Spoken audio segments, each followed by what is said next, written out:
Pendant 15 ans, à chaque Noël, ma famille a oublié de me prévenir du rassemblement familial. Je le découvrais toujours par des photos Instagram. L'année dernière, j'ai hérité de la maison de plage de ma grand-mère, celle-là même qu'il utilise pour Noël. Ce décembre, quand 23 membres de la famille sont arrivés, je les attendais à la porte avec un shérif et un. Je m'appelle Yolena. J'ai 32 ans.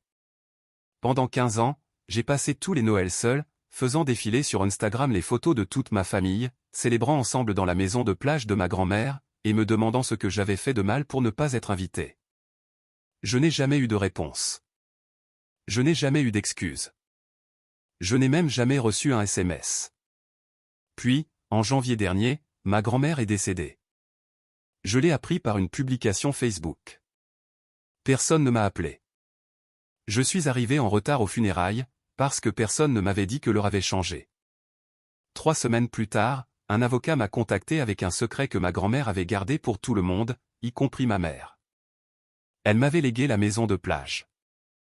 Je n'ai rien dit à personne. Pendant 11 mois, j'ai attendu.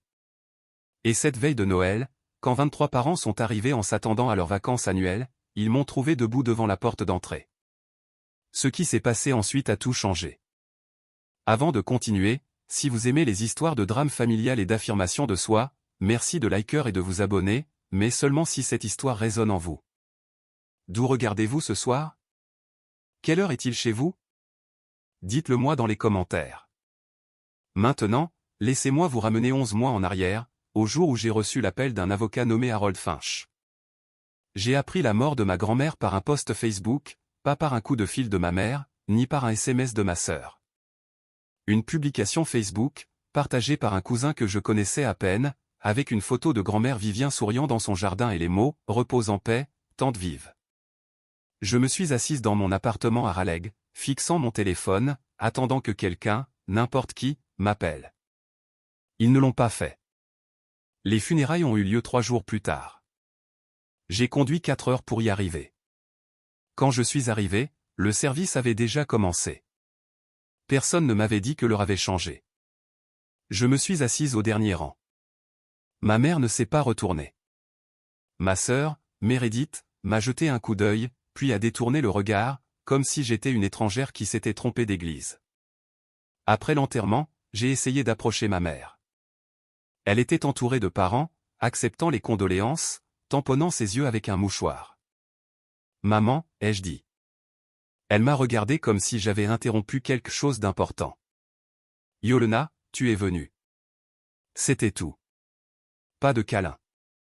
Pas de « je suis contente que tu sois là ». Juste tu es venue. Comme si j'étais arrivé à une fête sans y être invité. 3 semaines plus tard, j'ai reçu un appel téléphonique. Mademoiselle Carter, ici Harold Finch. J'étais l'avocat de votre grand-mère. Je ne savais pas que grand-mère Vivien avait un avocat. Je dois vous rencontrer en privé, a-t-il dit. Ne parlez de cet appel à personne de votre famille.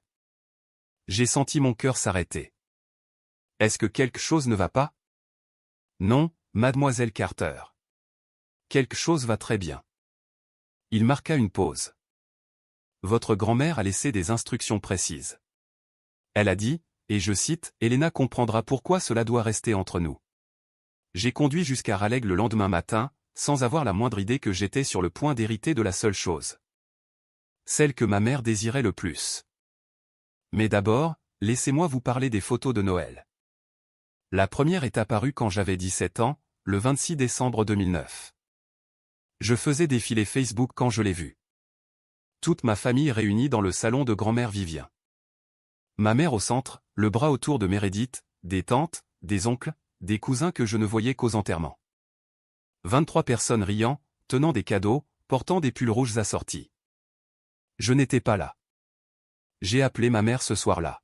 « Maman, pourquoi je n'ai pas été invitée à Noël ?» Elle a soupiré, comme si j'étais dramatique. « Oh, chérie, on pensait que tu restais avec ton groupe de prépa universitaire. Je ne te l'ai pas dit ?» Elle ne l'avait pas fait. L'année suivante, c'était « Nous supposions que tu travaillais. » L'année d'après, les messages de groupe n'ont pas dû passer. Puis, tu sais, tu es toujours la bienvenue. Pourquoi tu n'es pas venu tout simplement? J'ai essayé ça une fois. J'avais 23 ans. J'ai conduit jusqu'aux Outé Bank sans le dire à personne, pensant que peut-être, si je me présentais simplement, il serait obligé de m'inclure. J'ai frappé à la porte.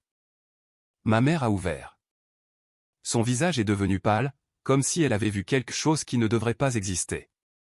Yolna, qu'est-ce que tu? Comment as-tu? Derrière elle, j'ai entendu la voix de Meredith, forte et claire, est-ce que quelqu'un l'a vraiment invitée? La pièce est devenue silencieuse. 23 personnes m'ont fixé, comme si j'avais gâché leur fête privée. Ma mère s'est reprise rapidement. Bien sûr que tu es la bienvenue, chérie. Entre. Mais j'ai vu les regards, les conversations chuchotées qui s'arrêtaient quand je passais, la façon dont Meredith s'est assurée qu'il n'y ait pas de siège pour moi à la table du dîner. Je suis parti le lendemain matin. Je n'ai jamais réessayé. Pendant 15 ans, j'ai passé Noël seul, faisant défiler les photos d'une famille qui faisait semblant que je n'existais pas. Jusqu'à ce que grand-mère Vivien change tout. Pour comprendre pourquoi ma mère m'a effacé, il faut comprendre David Carter. C'était mon père. Il est mort quand j'avais 3 ans. Je ne me souviens pas de lui. Pas vraiment. Juste des fragments. L'odeur de la térébenthine. Une voix grave fredonnant du jazz. La façon dont il me soulevait sur ses épaules pour que je puisse toucher les nuages. C'était un peintre, un rêveur, un homme qui croyait en la beauté plus qu'aux factures.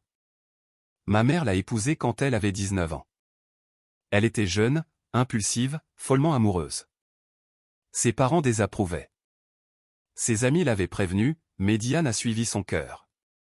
Et puis la réalité s'est installée. David ne pouvait pas garder un emploi stable. Ses peintures ne se vendaient pas. Il vivait dans un appartement d'une chambre avec un toit qui fuyait et un bébé qui pleurait toute la nuit. Quand j'avais 3 ans, David rentrait d'une exposition en galerie. Sa première vraie chance de succès. Un camion a brûlé un feu rouge. Il est mort sur le coup. Les peintures qui ne se vendaient pas de son vivant, elles valent 6 chiffres maintenant. Mais ma mère ne voulait pas de l'argent. Elle voulait oublier. Elle s'est remariée 2 ans plus tard. Richard Mitchell. Stable, prospère, sûr. Ils ont eu Meredith quand j'avais 7 ans. Et lentement, soigneusement, ma mère a commencé à effacer David Carter de l'existence. Elle ne parlait jamais de lui, ne me montrait jamais de photos. Quand les proches posaient des questions sur son premier mariage, elle changeait de sujet. Et moi? J'ai ses yeux. Bleu-gris, inhabituels, inimitables. Grand-mère Vivien était la seule à me dire la vérité. Ta mère ne te déteste pas, Yolna, a-t-elle dit une fois, alors que je pleurais sous son porche après un autre Noël passé seul. Elle déteste ce que tu lui rappelles. Je ne comprenais pas alors. Mais le jour où je suis entré dans le bureau d'Harold Finch, j'ai enfin compris. Le bureau d'Harold Finch se trouvait dans un bâtiment en briques du centre-ville, le genre d'endroit qui sentait les vieux livres et les décisions importantes. Il était plus âgé que je ne le pensais, les cheveux argentés, bienveillant, avec une poignée de main qui ressemblait à une promesse. Merci d'être venue, mademoiselle Carter. Il désigna un fauteuil en cuir. Asseyez-vous, je vous en prie. Je me suis assise. Mes mains tremblaient. Il fit glisser une enveloppe sur son bureau. Votre grand-mère m'a demandé de vous donner ceci en premier, avant que nous discutions des questions juridiques. L'enveloppe était de couleur crème, mon nom écrit avec l'écriture cursive tremblante de grand-mère Vivien. Je l'ai ouverte délicatement, comme si elle pouvait se briser. À l'intérieur, il y avait une seule page manuscrite. Ma très chère Helena, si tu lis ceci, c'est que je suis parti. Mais avant de partir, je devais arranger quelque chose. Tu es la seule qui ne m'ait jamais rien demandé. Tu venais me voir tous les dimanches, pas pour mon argent, pas pour la maison, mais pour moi. Tu appelais juste pour entendre ma voix. Tu restais assise avec moi quand j'étais malade, quand j'avais peur, quand je me sentais seul. Ta mère et ta sœur venaient quand elles voulaient quelque chose. Toi, tu venais parce que tu m'aimais. Alors, je te laisse tout. Ils diront que j'étais confuse. Ils diront que tu m'as manipulé. Mais je n'ai jamais été aussi lucide de toute ma vie. La maison de plage est à toi. Entièrement. Fais-en ce que tu veux. Promets-moi juste une chose, arrête d'être invisible. Avec tout mon amour, grand-mère. J'ai levé les yeux vers Harold. Mes yeux étaient humides. La maison de plage, ai-je chuchoté. Elle m'a laissé la maison de plage? Harold a hoché la tête. L'acte notarié, la propriété, tout. Elle a préparé cela il y a 5 ans et l'a mis à jour 2 fois, spécifiquement pour se prémunir contre toute contestation. Il s'est penché en avant. Mademoiselle Carter, votre grand-mère a anticipé une résistance. Ce testament est en béton armé. Je suis restée assise dans ce fauteuil en cuir pendant un long moment, tenant la lettre de grand-mère comme si c'était la seule chose qui me retenait sur terre. La maison de plage. L'endroit où ma famille se réunissait chaque Noël sans moi. L'endroit où ils prenaient des photos en pulls assortis et faisaient semblant que je n'existais pas. L'endroit, valant 2,3 millions de dollars, que ma mère convoitait depuis des décennies. Et grand-mère Vivien me l'avait laissé. Harold s'éclaircit la voix. Mademoiselle Carter, je dois vous demander, voulez-vous que j'informe votre famille au sujet du testament? Je l'ai regardé. 15 ans. 15 Noël. 15 fois où j'avais découvert que j'étais exclu à travers un écran, assise seule dans mon appartement, me demandant ce que j'avais fait de mal. Et maintenant, pour la première fois de ma vie, j'avais quelque chose qu'il voulait. Non, ai-je dit. Pas encore. Harold a hoché la tête lentement. Il ne semblait pas surpris. Votre grand-mère avait prédit que vous diriez cela. Ah bon? Il fouilla dans son bureau et en sortit une autre enveloppe, plus petite, scellée à la cire. Elle m'a laissé des instructions. Elle a dit, quand Elena te dira qu'elle veut t'attendre, donne-lui ça. Je l'ai ouverte. À l'intérieur, il y avait une seule ligne de l'écriture de grand-mère. Je savais que tu aurais besoin de temps. Prends tout le temps qu'il te faut. Mais quand tu seras prête, montre-leur qui tu es. J'ai plié la note et l'ai mise dans ma poche. Monsieur Finch, ai-je dit, combien de temps faut-il pour transférer l'acte de propriété? Avec votre coopération, environ 3 semaines. Et si je veux garder cela privé? Il sourit, juste un peu. Je fais ce métier depuis 40 ans, mademoiselle Carter. Je sais être discret. Je me suis levé. Alors commençons. 11 mois. C'est le temps que j'ai attendu. Et pendant ce temps, j'ai appris ce que ma grand-mère savait déjà, la patience n'est pas une faiblesse. C'est une stratégie. Les 11 mois suivants m'ont donné l'impression de vivre 2 vies. Dans une vie, j'étais Yolena Carter, comptable senior dans une entreprise privée à Raleigh. Je classais des rapports. J'assistais à des réunions. Je déjeunais seul à mon bureau. Dans l'autre vie, je devenais tranquillement la propriétaire d'une maison de plage de 2,3 millions de dollars, une maison dont ma famille ignorait qu'elle m'appartenait. En février, j'ai signé les derniers papiers. Harold m'a remis un jeu de clés et un dossier épais rempli de documents. C'est fait, a-t-il dit. La propriété est légalement à vous. Avril, Pâques, est venu et reparti. Pas d'invitation. Je n'en attendais pas. Juillet, l'anniversaire de Meredith. J'ai ouvert Instagram et j'ai vu 47 photos de la maison de plage.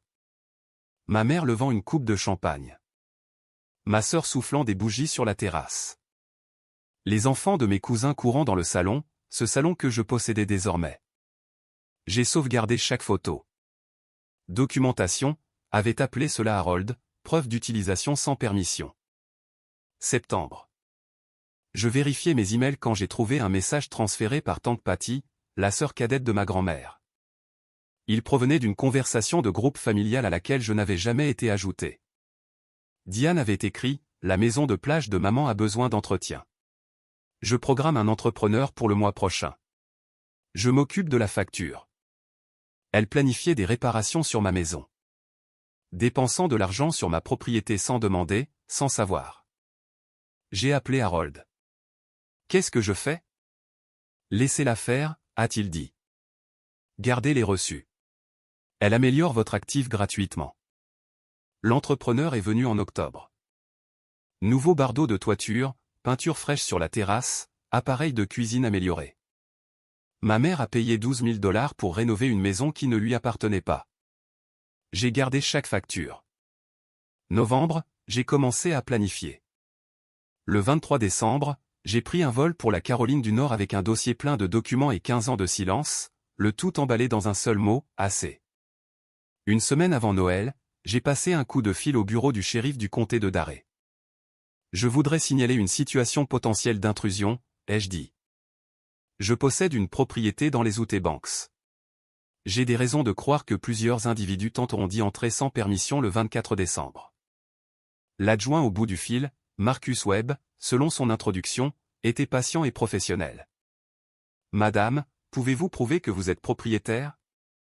J'ai l'acte notarié, le titre, les relevés d'impôts et le testament de l'ancienne propriétaire, le tout notarié. Une pause. C'est complet. J'ai eu 11 mois pour me préparer. Nous avons convenu de nous rencontrer le matin du réveillon de Noël. Il vérifierait mes documents. Si tout était en règle, il serait là quand ma famille arriverait. Madame, a dit l'adjoint Webb avant de raccrocher, êtes-vous sûr de vouloir faire ça? Les situations familiales peuvent devenir compliquées. Adjoint, ma famille utilise ma propriété depuis 15 ans à mon insu et sans mon consentement. Je dirais que c'est déjà compliqué. La veille de mon départ, mon téléphone a vibré. Tante Patty. Elena, c'est Patty. Je voulais juste prendre de tes nouvelles. J'ai failli laisser tomber le téléphone. Tante Patty était la seule parente qui demandait de mes nouvelles, la seule qui, de temps en temps, s'opposait un peu quand ma mère contrôlait le récit. Je vais bien, tante Patty. Tu es sûre, chérie? Je me demande toujours pourquoi tu n'es jamais à ces réunions. Diane dit que tu préfères être seule, mais... Elle laissa sa phrase en suspens. Tante Patty, ai-je dit prudemment, tu comprendras bientôt. Qu'est-ce que tu veux dire? Ne sois juste pas surprise. Quoi qu'il arrive demain. Elle est restée silencieuse un instant. Yolena, qu'est-ce que tu prépares? J'ai souri. Mon premier vrai sourire depuis des mois. Je vais juste me présenter, pour une fois. J'ai raccroché, fait mon sac et je me suis endormi. Demain, j'arrêterai d'être invisible. La maison de plage était exactement comme dans mes souvenirs. Je suis arrivé le soir du 23 décembre, juste au moment où le soleil se couchait sur les Outer Banks. La clé Carole m'avait donné entrait parfaitement dans la nouvelle serrure que j'avais fait installer 2 mois plus tôt. La vieille clé de ma mère ne fonctionnerait plus. Je suis entré et je suis resté dans l'entrée, respirant l'odeur de l'air salin et du vieux bois. La dernière fois que j'étais venu ici, j'avais 23 ans, non invité, indésirable. J'étais parti avant le petit déjeuner. Maintenant, j'étais de retour. Et cette fois, je possédais chaque centimètre carré. J'ai marché lentement à travers la maison, pièce par pièce. Le salon avec sa cheminée en pierre. La cuisine que ma mère venait de rénover, avec mon argent, techniquement. Les chambres à l'étage, chacune contenant des souvenirs de Noël que je n'avais vus qu'en photo. Sur la cheminée, j'ai trouvé ce que je cherchais. Une photo encadrée d'il y a 3 ans. 23 personnes en pull rouge assorties souriant à la caméra. Grand-mère Vivien était assise au centre, l'air fatigué mais heureux. Je n'étais pas sur la photo. Je ne l'étais jamais. J'ai pris le cadre et je l'ai étudié. Ma mère se tenait à l'épaule droite de grand-mère, la main posée de manière possessive sur son bras. Meredith était à gauche, tenant sa fille. Tante, oncle, cousin remplissaient chaque espace disponible. Pas de place pour moi. Il n'y en avait jamais eu. J'ai reposé la photo sur la table basse. Demain, ils la verraient. Ils se souviendraient d'où ils se tenaient quand leur monde a basculé. Dans la vieille chambre de grand-mère, j'ai trouvé un cadre plus petit, un que je n'avais jamais vu auparavant. C'était moi et grand-mère, pris 6 mois avant sa mort. Nous étions assises sur ce même porche, riant de quelque chose dont je ne me souvenais pas. Elle l'avait gardé près de son lit, caché des autres. Je l'ai placé sur le rebord de la cheminée, juste au centre. Demain, je ne serai plus invisible. Matin du réveillon de Noël, 7 heures. Je me suis réveillé dans le lit de grand-mère, mon lit maintenant, au son des vagues s'écrasant sous la fenêtre. Pendant un instant, j'ai oublié où j'étais. Puis je me suis souvenu qu'aujourd'hui était le grand jour. J'ai pris une douche, séché mes cheveux, et je me suis tenu devant la penderie que j'avais apportée de Raleigh.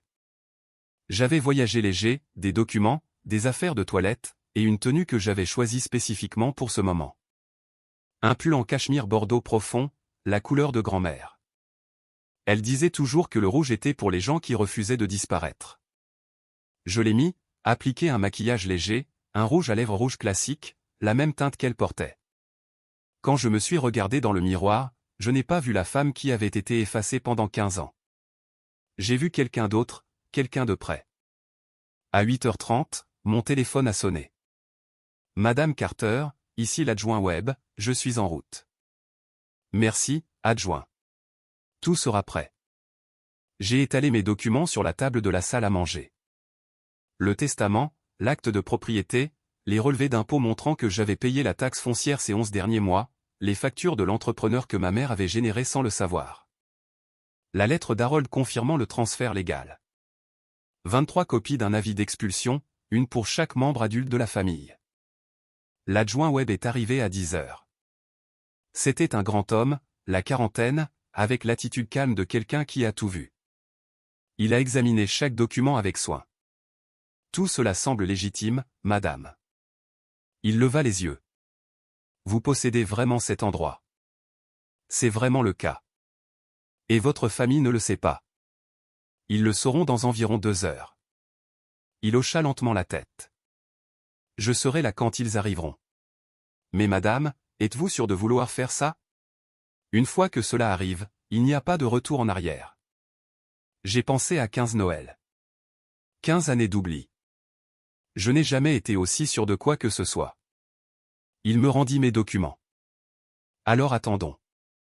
À 11h47, j'ai vu la première voiture tourner sur le chemin de gravier.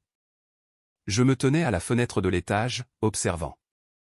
L'adjoint web attendait dans sa voiture de patrouille, garée discrètement derrière un groupe d'arbres au bord de la propriété.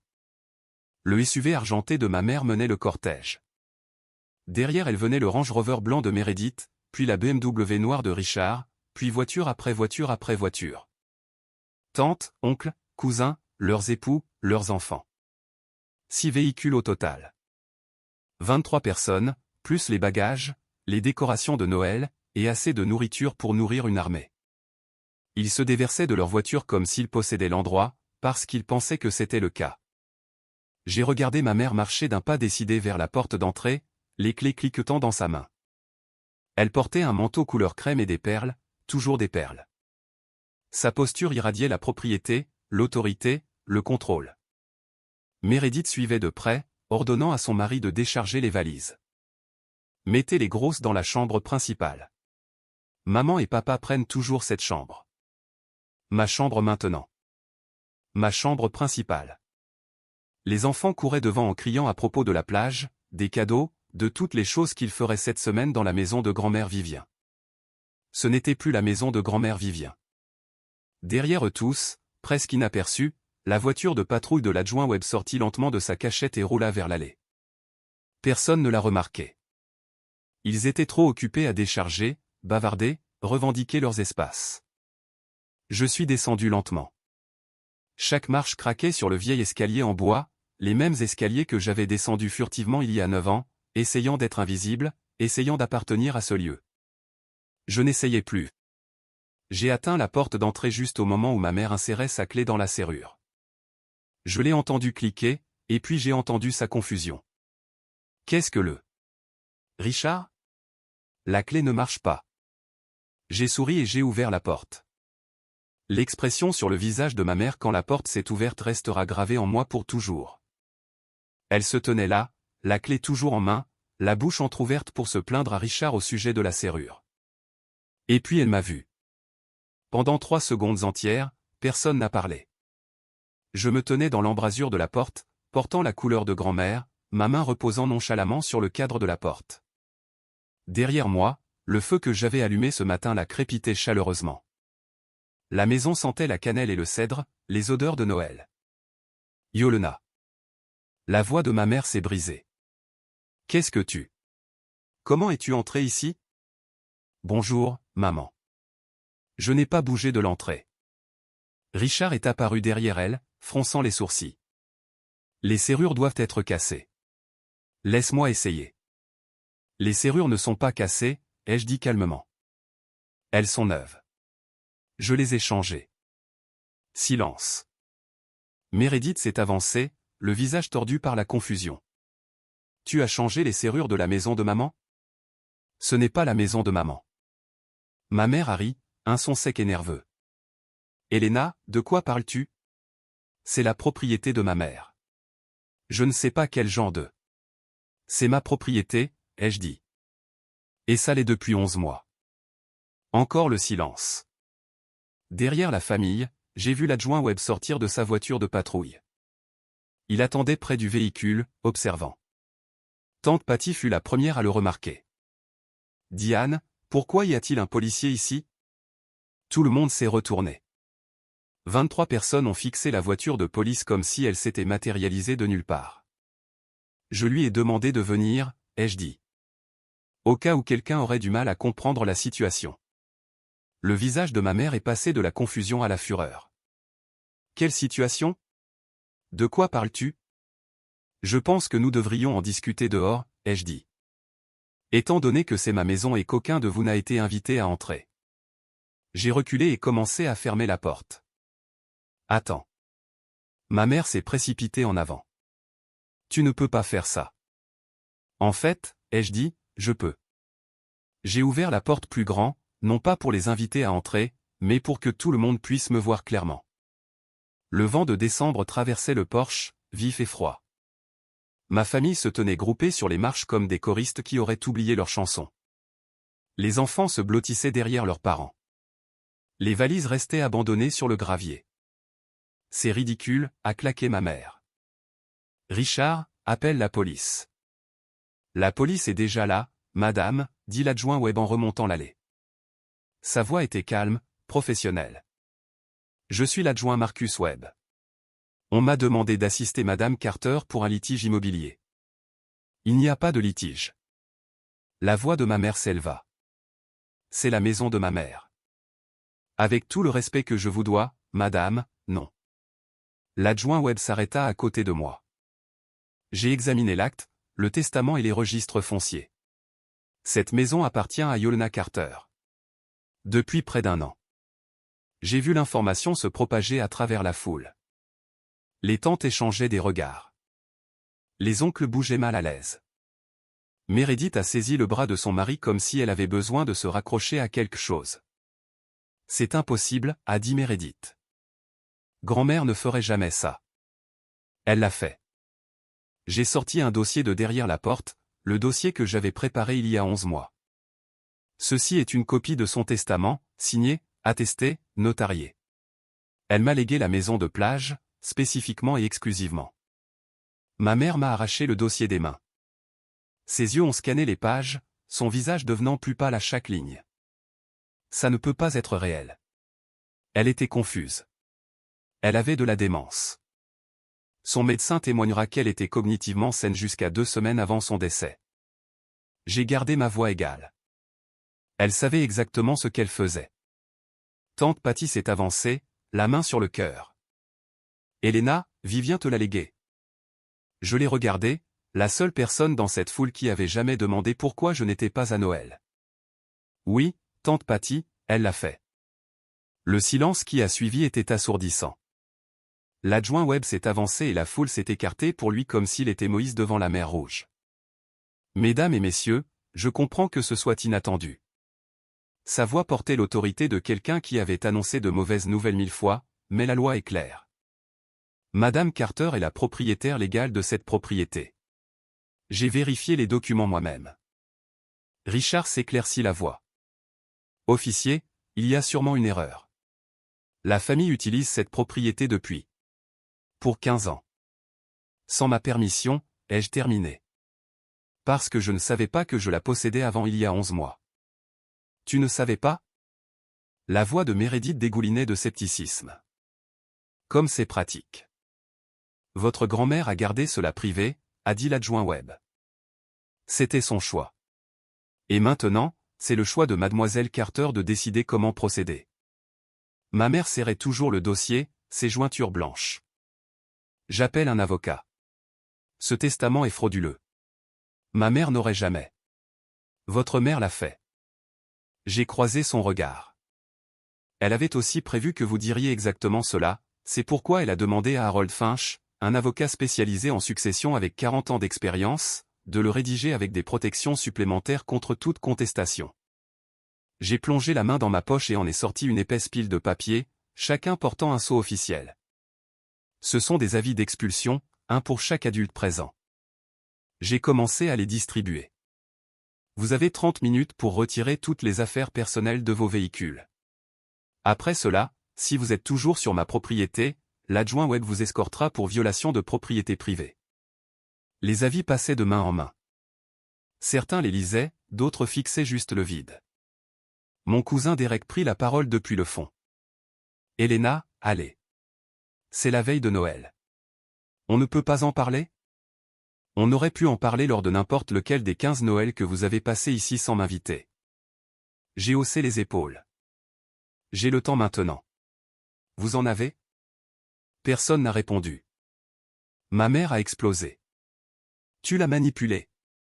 Elle a jeté le dossier par terre, les papiers s'éparpillant sur le porche. Tu l'as empoisonné contre nous. Tu. Espèce d'ingrate comploteuse. À quand remonte la dernière fois que tu lui as rendu visite, maman? Elle s'est arrêtée au milieu de sa phrase. Je lui ai rendu visite tous les dimanches pendant 5 ans, ai-je continué. Je suis resté assise avec elle quand elle avait peur. Je lui ai tenu la main quand elle mourait. Quand est-ce que tu es venu la dernière fois? Et je ne parle pas de Noël quand tu voulais la maison. Je veux dire juste pour la voir. La bouche de ma mère s'est ouverte et fermée. Aucun mot n'est sorti. Meredith a essayé de la sauver. Ça ne te donne pas le droit de voler notre héritage. Votre héritage? J'ai ri, un son que je ne reconnaissais pas. Tu veux dire la maison que vous utilisez gratuitement depuis 15 ans? La maison sur laquelle vous avez programmé des réparations sans demander à qui elle appartenait? Je me suis tourné vers la foule. Ma mère a payé 12 000 $ en octobre pour rénover cette cuisine. Elle ne m'a pas demandé. Elle ne savait même pas qu'elle le devait, parce qu'elle supposait qu'elle possédait quelque chose qui n'a jamais été à elle. La voix de tante Patty a coupé la tension. Diane, à quand remonte la dernière fois que tu as invité Yolna à Noël? La question est restée suspendue dans l'air comme de la fumée.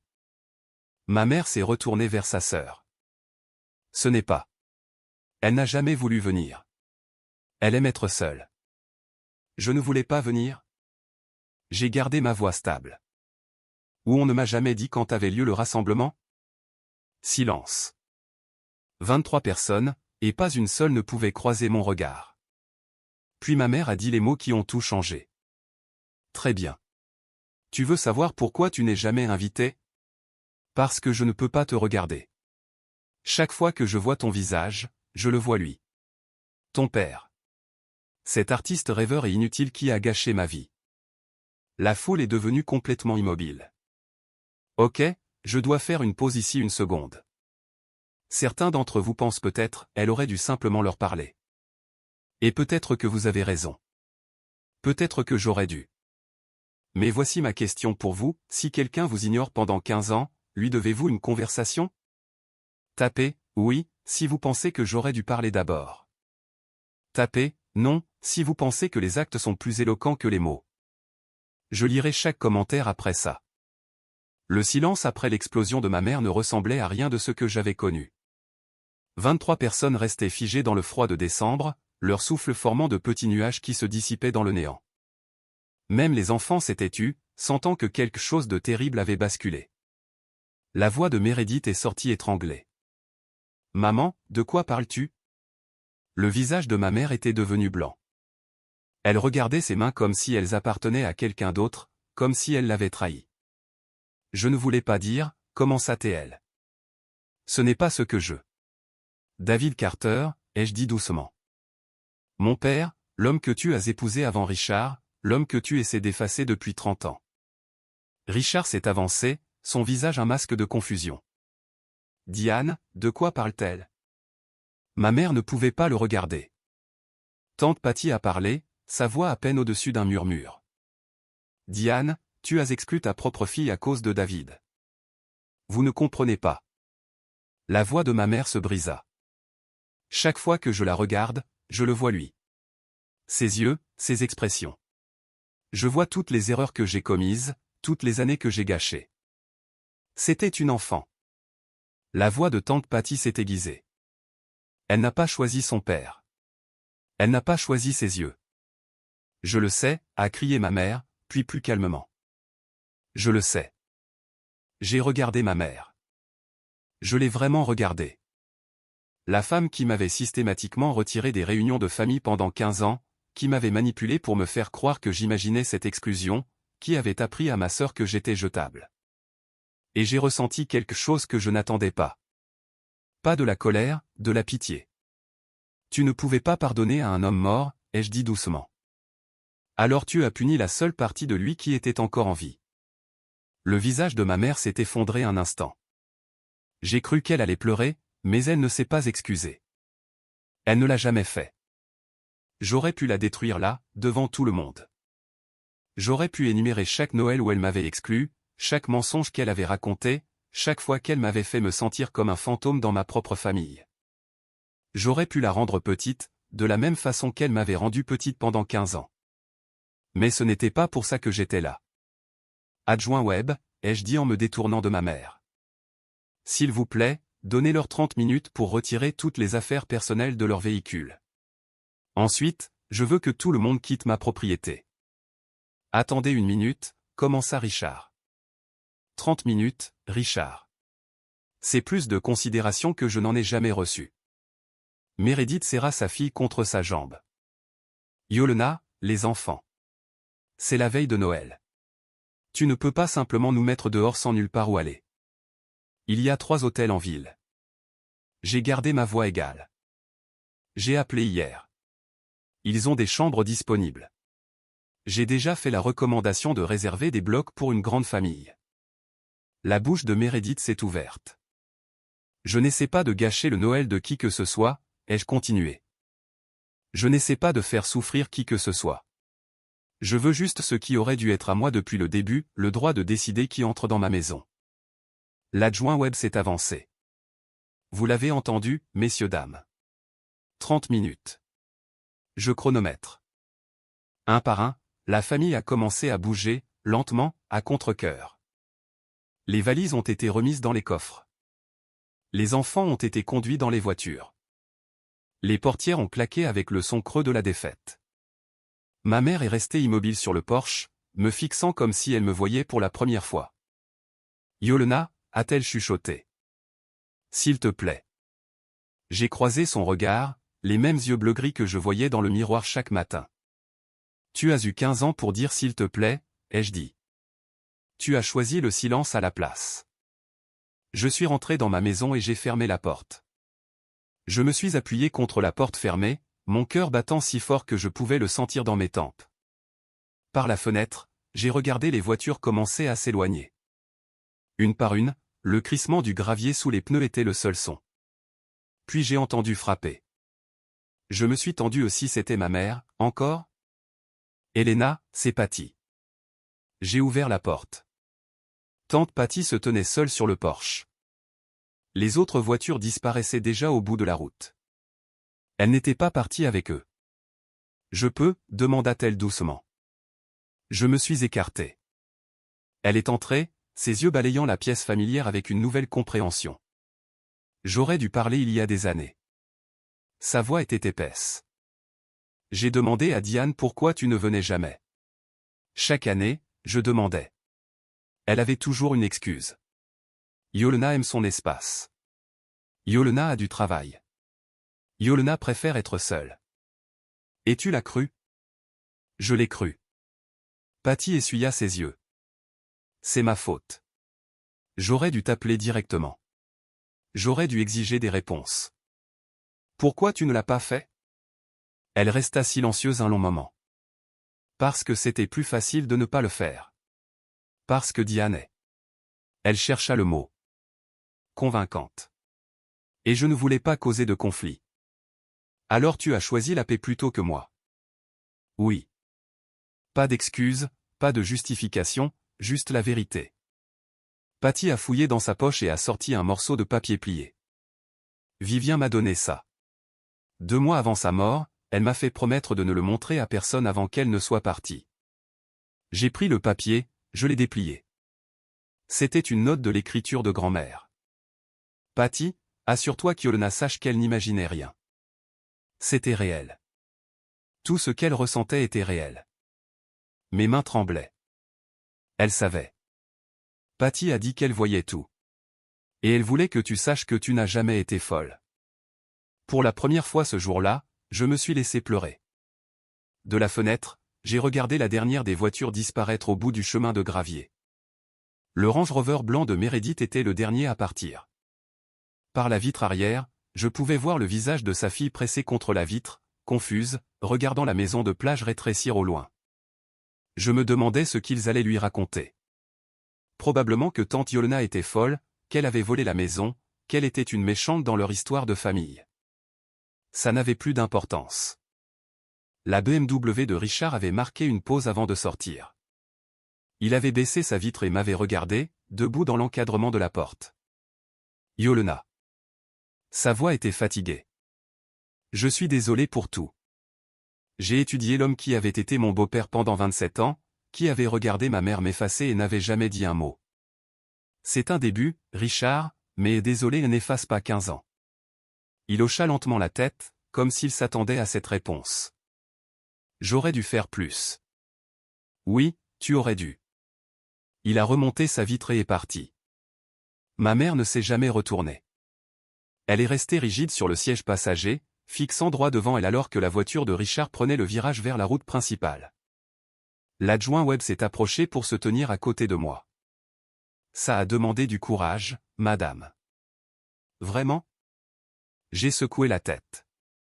Ça a pris 11 mois de planification et un dossier plein de documents juridiques. Ce n'est pas du courage. C'est de la préparation. Il sourit légèrement. Parfois, c'est la même chose. Il me serra la main. Si vous avez besoin de quoi que ce soit d'autre, vous avez mon numéro. Merci, adjoint, d'avoir été là. Je ne faisais que mon travail. Il a touché le bord de son chapeau et est retourné à sa voiture de patrouille. Je suis resté seul sur le porche de la maison de ma grand-mère, ma maison, et j'ai écouté le bruit des vagues. 6 SUV, 23 par an, 15 ans d'oubli. Tout cela était enfin terminé. Tante Patty est restée 1 heure. Nous n'avons pas beaucoup parlé. Elle a fait du thé en utilisant la nouvelle bouilloire que ma mère avait achetée sans le savoir, et nous nous sommes assis ensemble devant la cheminée, regardant les flammes. Appelle-moi plus tard, a-t-elle dit quand elle s'est finalement levée pour partir. J'ai hoché la tête. Je le ferai. Elle m'a serré dans ses bras, un vrai câlin, pas le genre performatif auquel je m'étais habitué lors des rares événements familiaux auxquels j'avais assisté. Puis elle est partie et je me suis retrouvé seul. Vraiment seul pour la première fois depuis mon arrivée. J'ai marché lentement à travers la maison. Chaque pièce semblait différente maintenant. Non plus hantée par l'exclusion, mais silencieuse, pleine de possibilités. À moi de la remplir ou de la laisser vide, selon mon choix. Dans le salon, la photo d'il y a 3 ans trônait toujours sur la table basse. 23 visages en pulls rouges assortis. Grand-mère Vivien au centre. Je l'ai prise et l'ai étudiée une dernière fois. Puis je l'ai placée face contre terre dans un tiroir. Sur la cheminée, ma photo avec grand-mère est restée. Nous deux, riant sur le porche. La seule image dans cette maison qui m'incluait. Je l'ai fait, ai-je dit à voix haute à la pièce vide. Pour elle, je me suis enfin montré. Le feu crépitait. Les vagues s'écrasaient dehors. La maison s'est apaisée autour de moi, comme si elle expirait. Je me suis assise dans le vieux fauteuil de grand-mère, mon fauteuil maintenant, et je me suis laissé ressentir tout ce que j'avais retenu. La colère, le chagrin, l'étrange douleur creuse d'avoir gagné une bataille que je n'aurais jamais dû avoir à mener. J'ai pleuré. Pas les larmes polies que je m'étais autorisé dans le bureau d'Harold, mais le genre laid, le genre que j'avais économisé pendant 15 ans. Quand j'ai fini, le soleil se couchait sur l'eau. J'étais seul. Mais pour la première fois, être seul ressemblait à un choix. Mon choix. Les messages ont commencé 3 jours après Noël. Mon téléphone, qui était resté silencieux pendant la majeure partie des vacances, a soudainement explosé de notifications. Des SMS de groupe auxquels je n'avais jamais été ajouté m'incluaient désormais. Ironiquement, maintenant que je m'étais rendu impossible à ignorer, certains étaient en colère. Cousin Derek, ce que tu as fait était cruel. C'est Noël. Tu aurais pu gérer ça différemment. Tante Barbara, la sœur de ma mère, Vivien aurait honte de la façon dont tu as traité ta famille. Meredith, j'espère que tu es contente de détruire nos traditions. Grand-mère doit se retourner dans sa tombe. Je n'ai répondu à aucun d'entre eux, mais il y avait aussi d'autres messages. Des inattendus. Oncle Frank, qui avait toujours semblé être un bruit de fond lors des événements familiaux, Yolena, je ne savais pas que tu n'étais pas invitée. J'ai toujours pensé que tu ne voulais simplement pas venir. Je suis désolé. Cousine Sarah, j'ai demandé à ma mère une fois pourquoi tu n'étais jamais là. Elle a dit que tu avais tes propres trucs. J'aurais dû te contacter. Je suis désolé. Un autre cousin, un dont je me souvenais à peine, je viens d'apprendre que Diane a dit à tout le monde que tu préférais célébrer seul. Ce n'était pas vrai, n'est-ce pas? Non, ce n'était pas vrai. J'ai appris quelque chose durant ces 3 jours. Pendant 15 ans, ma mère avait contrôlé le récit. Elle avait dit à tout le monde que j'étais privée, indépendante, que je choisissais l'isolement, et il l'avait cru parce que c'était plus facile que de poser des questions. Maintenant, avec la vérité exposée, certains d'entre eux commençaient à regarder en arrière, à se souvenir des questions sans réponse, des pièces manquantes. Pas tous, bien sûr. Certains ne croiraient jamais rien d'autre que le fait que j'étais la méchante. Mais certains. Tante Patty appelait tous les jours, juste pour prendre des nouvelles, juste pour parler. C'était plus de contacts familiaux que je n'en avais eu depuis des années, et c'était suffisant. Pour l'instant, c'était suffisant.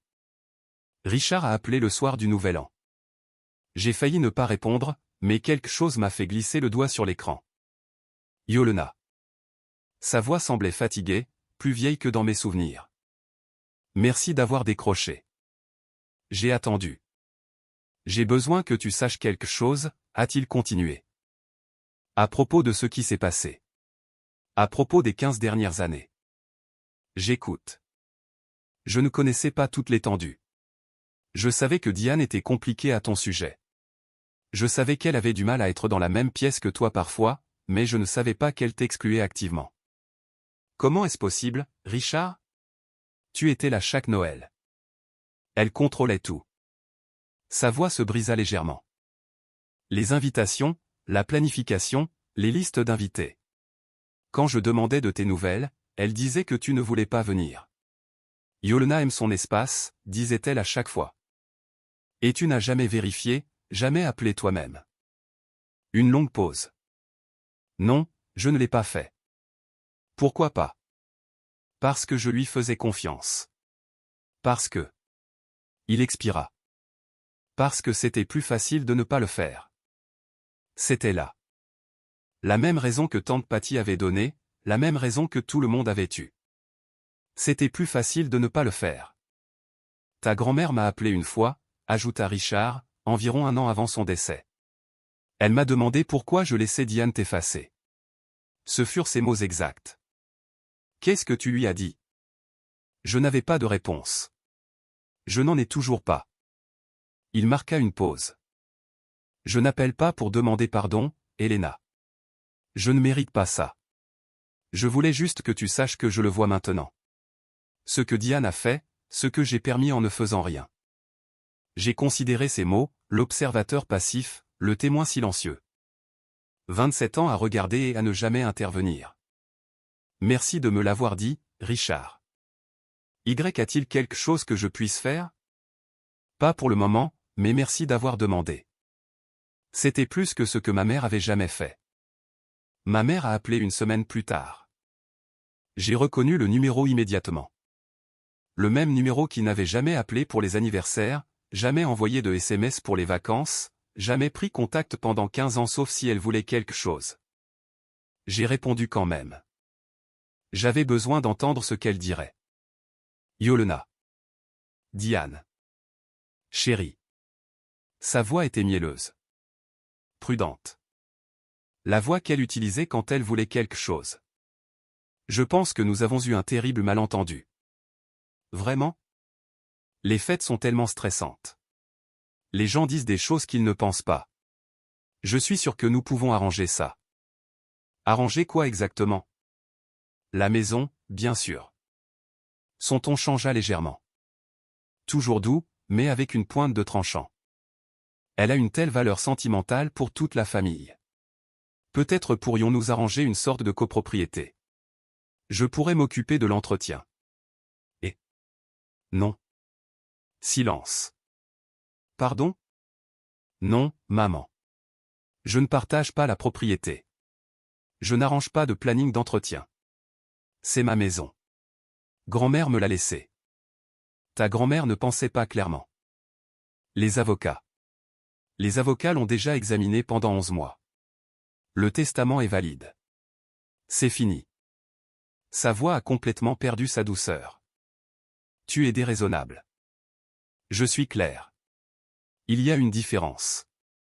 Je suis toujours ta mère, Yolena. J'ai fermé les yeux. Être mère demande plus que de la biologie, maman. Tu m'as appris ça. Qu'est-ce que c'est censé vouloir dire? Ça veut dire que tu as passé 30 ans à essayer d'effacer un homme mort, et tu m'as effacé à la place. Et maintenant, c'est fini. J'ai fini. Yolena. Au revoir, maman. J'ai raccroché. Puis j'ai bloqué son numéro. C'était la première fois de ma vie que je mettais fin à une conversation avec ma mère selon mes propres termes. La première fois que j'arrêtais d'attendre des excuses qui n'allaient jamais venir. C'était comme poser quelque chose de lourd que je ne savais pas que je portais. Très vite, je sais que certains d'entre vous se demandent si j'ai un jour pardonné à ma mère. J'y viendrai. Mais d'abord, dites-moi, pensez-vous que les gens comme Diane peuvent réellement changer ou est-ce juste ce qu'ils sont? Commentez et changez si vous croyez aux secondes chances. Commentez et finissez si vous pensez que certains schémas ne peuvent pas être brisés. Pas de jugement d'une façon ou d'une autre. Je veux vraiment savoir ce que vous pensez. Maintenant, retour à l'histoire. En février, j'ai pris une décision. J'ai parlé à mon entreprise du travail à distance. Ils ont accepté. En partie parce que j'étais bonne dans mon travail, en partie parce que la flexibilité post-pandémique était devenue la norme. J'ai emballé mon appartement de Raleigh, chargé ma voiture et je suis retourné aux Outer Banks. La maison de plage m'attendait. J'ai passé la première semaine à m'installer, à déplacer des meubles, à peindre la chambre d'un gris bleu doux, faisant de l'espace le mien au lieu d'un musée de souvenirs familiaux dont je n'avais jamais fait partie. Un après-midi, en nettoyant un placard dans le vieux bureau de grand-mère, j'ai trouvé une boîte que je n'avais pas vue auparavant. À l'intérieur se trouvaient des lettres, des douzaines, écrites à divers membres de la famille, mais jamais envoyées. La plupart étaient banales. Des mots de remerciement, des vœux d'anniversaire, des plaintes sur la météo. Mais au fond, j'ai trouvé une enveloppe avec mon nom dessus. Pour Yolena, quand elle sera prête. À l'intérieur se trouvait une seule page. Ma très chère petite fille, tu n'as pas besoin de leur approbation pour avoir de la valeur. Tu as seulement besoin de ta propre approbation. Ils ont essayé de te rendre petite, mais les petites choses ne projettent pas d'ombre. Tu n'as jamais été petite, Yolena. Tu attendais juste ton moment. J'espère ne pas être là pour voir ça.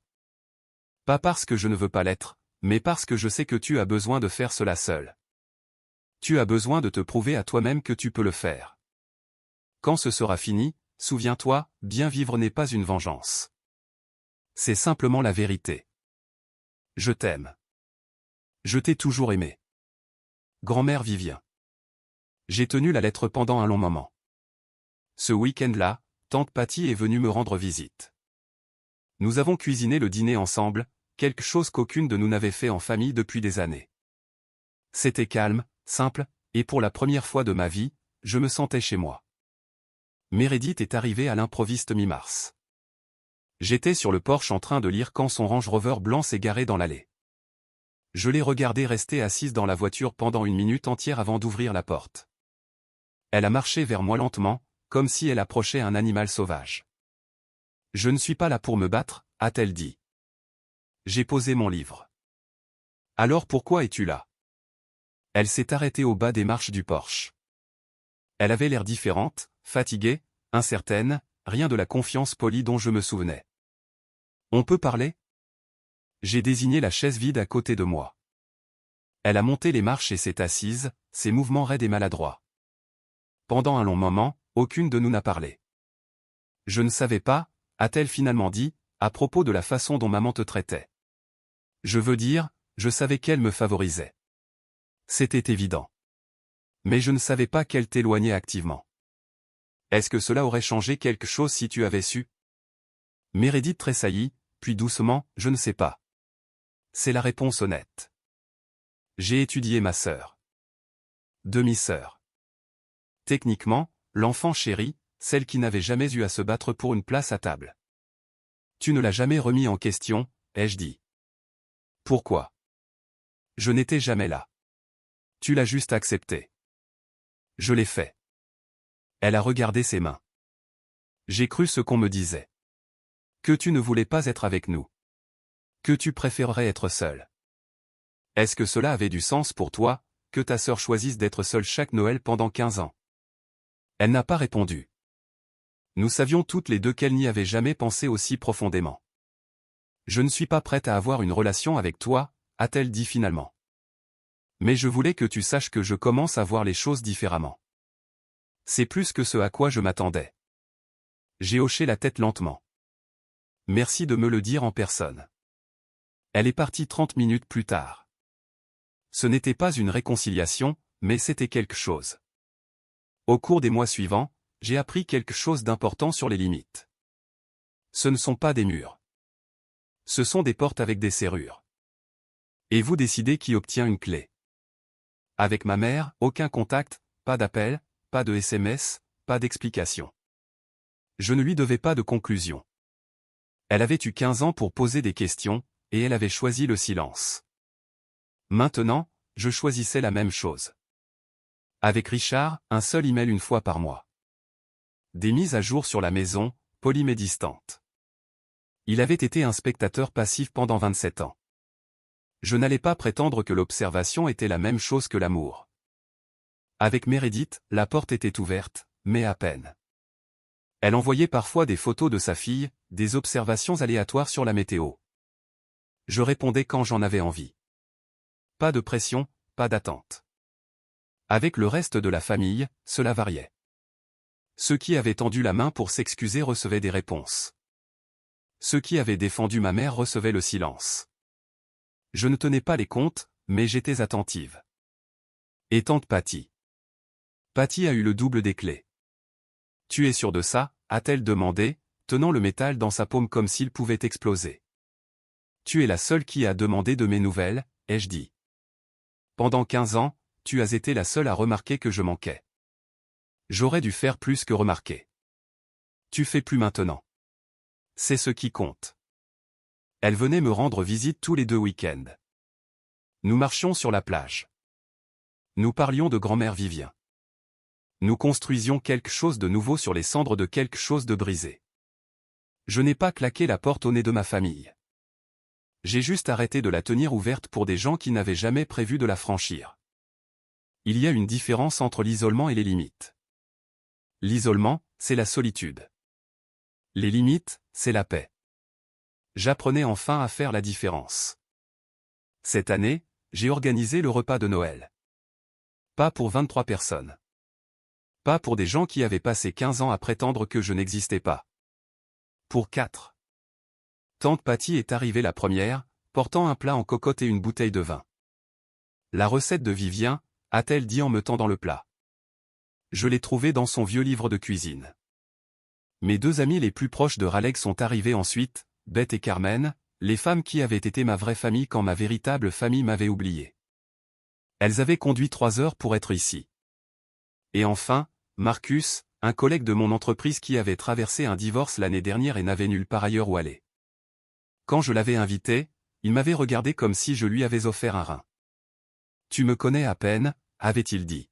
« Je sais ce que c'est que d'être seul à Noël », avais-je répondu. Personne ne devrait ressentir ça s'il ne le veut pas. Alors, nous étions là. 4 personnes autour d'une table prévue pour 12. Un feu crépitant, des bougies allumées, l'odeur de la recette de grand-mère Vivien remplissant l'air. Sur la cheminée, j'avais placé sa photo, celle de nous 2 riant ensemble, la seule image dans cette maison qui m'avait jamais incluse. Tante Patty a levé son verre. À Vivien. Et à la petite fille qui nous a rappelé ce que signifie vraiment la famille. Nous avons trinqué. Dehors, les vagues s'écrasaient contre le rivage. À l'intérieur, la conversation coulait facilement. Pas besoin de marcher sur des œufs, pas besoin de surveiller ce que je disais, pas l'impression d'être une intruse dans ma propre vie. J'ai regardé autour de la table les visages des gens qui avaient choisi d'être ici, qui voulaient que je sois là. Merci, ai-je dit doucement. D'être venu. Bette m'a serré la main. Merci de nous avoir invités. Cet endroit est magnifique. Il l'était. Et pour la première fois, j'avais l'impression d'y être à ma place. Après que tout le monde soit allé se coucher, je me suis glissé sur le porche. L'air de décembre était froid et vif, portant l'odeur salée de l'océan. Les étoiles étaient éparpillées dans le ciel comme du sucre renversé. Quelque part au loin, une corne de brume a retenti. Je me suis assise dans le vieux fauteuil à bascule de grand-mère, mon fauteuil maintenant, et je me suis laissé penser à l'année passée, aux 15 années d'avant, à la femme que j'étais et à celle que j'étais devenue. Je pensais que pardonner signifiait prétendre que rien ne s'était passé. Qu'être la personne la plus mature signifiait ravaler sa douleur et sourire malgré tout. Je ne crois plus cela. Certaines choses ne peuvent pas être pardonnées. Pas parce que vous êtes amer, mais parce que le pardon exige une reconnaissance, exige des remords, exige un changement. Et certaines personnes n'offriront jamais ces choses. Ma mère avait appelé 3 fois de plus depuis que je l'avais bloquée. À chaque fois d'un numéro différent, à chaque fois avec une approche différente. Colère, culpabilité, marchandage. Jamais une seule fois avec des excuses. Je ne la détestais pas. Cela m'a surprise. Je pensais que je la détesterais après tout ça. Mais la haine demande de l'énergie. Elle prend de la place dans votre tête, votre cœur. Et je lui avais déjà donné assez des deux. Ce que je ressentais maintenant était quelque chose de plus petit, de plus calme, quelque chose comme de la pitié mélangée à de l'acceptation. Elle était qui elle était. Elle avait fait ses choix. Et maintenant, je faisais les miens. Les limites ne sont pas une punition. Elles sont une protection, il s'agit de choisir où va votre énergie. J'avais passé 32 ans à essayer de gagner une place à une table qui ne voulait pas de moi. Maintenant, j'avais ma propre table. Elle était plus petite, plus calme, mais tout le monde y avait choisi d'être là. Pas d'obligation, pas de ressentiment, pas de fantôme. Je me balançais lentement dans le fauteuil, écoutant les vagues. Pour la première fois de ma vie, je n'attendais rien. J'étais juste là. Le matin de Noël, je l'ai trouvé. Je rangeais les restes de la veille, mettant la vaisselle de côté, quand j'ai remarqué quelque chose derrière la photo de grand-mère sur la cheminée. Une enveloppe, couleur crème, glissée à l'arrière du cadre. Mon nom était écrit sur le devant de son écriture.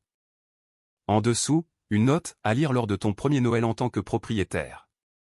Mes mains tremblaient alors que je l'ouvrais. Ma très chère Yolena, si tu lis ceci, cela signifie que tu l'as fait. Tu as cessé d'être invisible. J'aimerais pouvoir être là pour le voir. J'ai passé des années à regarder ta mère essayer de t'effacer, et cela m'a brisé le cœur. J'aurais dû dire quelque chose. J'aurais dû me battre plus fort. Mais Diane est ma fille, et j'ai continué à espérer, bêtement, qu'elle changerait. Elle ne l'a pas fait, et je suis désolé pour cela. Je t'ai laissé cette maison parce que tu l'as méritée. Pas par manipulation ou intrigue comme ils le diront probablement, mais par amour. Un amour pur, simple, qui n'a jamais rien demandé en retour. Tu as les yeux de ton père, Yolena. Te l'ai-je déjà dit? David était un homme bon. Peu pratique, oui, un rêveur, certainement. Mais bon. Ta mère n'a jamais pu voir ça. Elle ne voyait que ce qu'elle avait perdu en l'aimant. Tu as hérité de ses yeux, de son cœur et de sa capacité à voir la beauté dans des choses que les autres négligent. Bien vivre est la meilleure vengeance, disent-ils. Mais vivre vrai, c'est encore mieux. Sois vrai, Yolena. Sois qui tu es. Ne laisse personne te rendre petite à nouveau. Je t'aime. Je suis fier de toi. Et où que je sois, je veille. Ta grand-mère. J'ai pressé la lettre contre ma poitrine et j'ai fermé les yeux. Merci, ai-je chuchoté à la pièce vide. Le feu crépitait, les vagues roulaient, et quelque part, je savais qu'elle m'entendait. Avant de terminer, je veux partager quelques réflexions sur ce qui s'est passé. Pas pour excuser qui que ce soit, mais pour comprendre. Ma mère n'est pas un monstre. Ce serait plus facile, honnêtement, si je pouvais juste l'étiqueter comme mauvaise et passer à autre chose. Mais les gens sont plus compliqués que ça. Voici ce que j'en suis venu à croire, Diane a épousé mon père à 19 ans. Elle était jeune, idéaliste, convaincue que l'amour triompherait de tout. Quand la réalité a frappé la pauvreté, l'instabilité, la mort, elle n'a pas pu traiter le chagrin. Alors, elle l'a converti en honte. Dans son esprit, aimer David est devenu sa plus grande erreur, et je suis devenu la preuve vivante de cette erreur. Chaque fois qu'elle regardait mes yeux, elle ne voyait pas sa fille, mais son échec. Cela n'excuse pas ce qu'elle a fait. Rien n'excuse 15 ans d'exclusion systématique, de manipulation psychologique et d'abandon émotionnel. Mais cela l'explique. Et comprendre m'a aidé à laisser aller la question qui m'avait hanté pendant des décennies, qu'est-ce que j'ai fait de mal? La réponse est, rien. Je n'ai rien fait de mal. J'ai juste eu la malchance de naître avec les yeux du mauvais homme. Quant à moi, ma faiblesse était la patience, la gentillesse sans limite. J'ai passé 15 ans à penser que si j'étais juste assez calme, assez bonne, assez peu exigeante, ils finiraient par me voir. Ils ne l'ont jamais fait. Parce que voici la vérité, certaines personnes ne veulent pas vous voir. Et aucune réduction de vous-même ne changera leur vision. La leçon? N'arrosez pas les plantes mortes. Ne frappez pas aux portes qui ne s'ouvriront pas. Ne mendiez pas une place à des tables où vous n'êtes pas désiré. Construisez plutôt votre propre table. Et c'est ce que je fais maintenant. Un jour à la fois. Merci d'être resté avec moi jusqu'à la fin. Si cette histoire a touché quelque chose en vous, s'il vous plaît, laissez un commentaire. Racontez-moi votre histoire. Vous êtes-vous déjà senti invisible? Qu'avez-vous fait à ce sujet? Si vous avez aimé ceci, il y a une autre histoire qui vous attend dans la description, à propos d'une femme qui a tout donné à sa famille jusqu'à ce qu'elle ne leur donne plus rien. Cliquez dessus et je vous y retrouverai.